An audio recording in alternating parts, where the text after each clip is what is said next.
வளைகுடா நாடுகளான ஐக்கிய அரபு அமீரகம் மற்றும் ஓமன் ஆகிய இரு நாடுகளையும் ஒன்றிணைக்கும் புதிய ரயில் பாதையான ஹஃபீட் ரயில் என்ற புதிய போக்குவரத்து சேவையானது விரைவில் வர இருக்கு.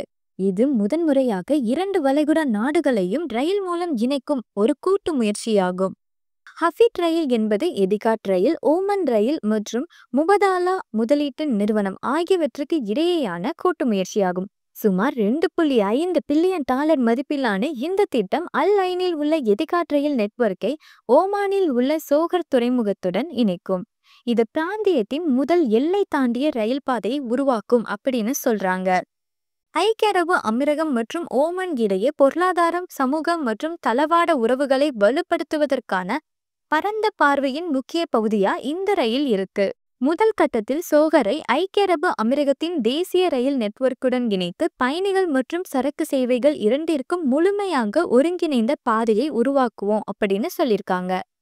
UAE ஓமான் ரயில் பாதையின் கட்டுமானம் அதிகாரப்பூர்வமாக தொடங்கப்பட்டுள்ளது.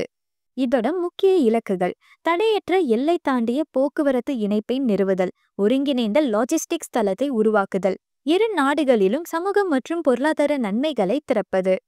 இது மூலமா பயணிகளுக்கு என்ன நன்மைகள்? இந்த சேவை செயல்பாட்டிற்கு வந்ததும் ஹஃபீட் ரயில் எல்லை தாண்டிய பயணத்தை மாற்றும்.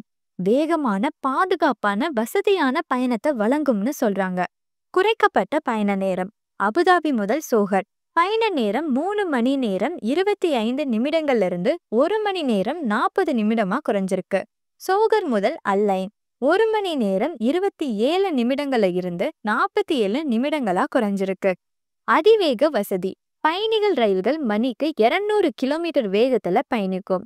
ஹஃபீட் ரயில் பாதை 303 கிலோமீட்டர் நீளமாக இருக்கும். இதில் சோகர் மற்றும் அபுதாபி இடையே 238 கிலோமீட்டர் பிரதான பாதை அல் ஐன் வழியாக செல்லும். அதுல என்னெல்லாம் வரும்னா 12க்கும் மேற்பட்ட பயணிகள் நிலையங்கள் மற்றும் நகரங்கள், 5 முக்கிய துறைமுகங்கள், 15க்கும் மேற்பட்ட ஒருங்கிணைந்த சரக்கு வசதிகள். சரக்கு ரயில்களை பொறுத்தவரை மணிக்கு 120 கிலோமீட்டர் வேகத்தில் இயங்கும். இது பிராந்திய வர்த்தகம் மற்றும் லாஜிஸ்டிக் வளர்ச்சியை ஆதரிக்கும்னு சொல்றாங்க. மேலும் இது போன்ற லேட்டஸ்ட் ஐக்கிய அரபு அமீரக செய்திகளுக்கு நம்ம கலீஜ் தமிழ் சேனலை சப்ஸ்கிரைப் பண்ணுங்க.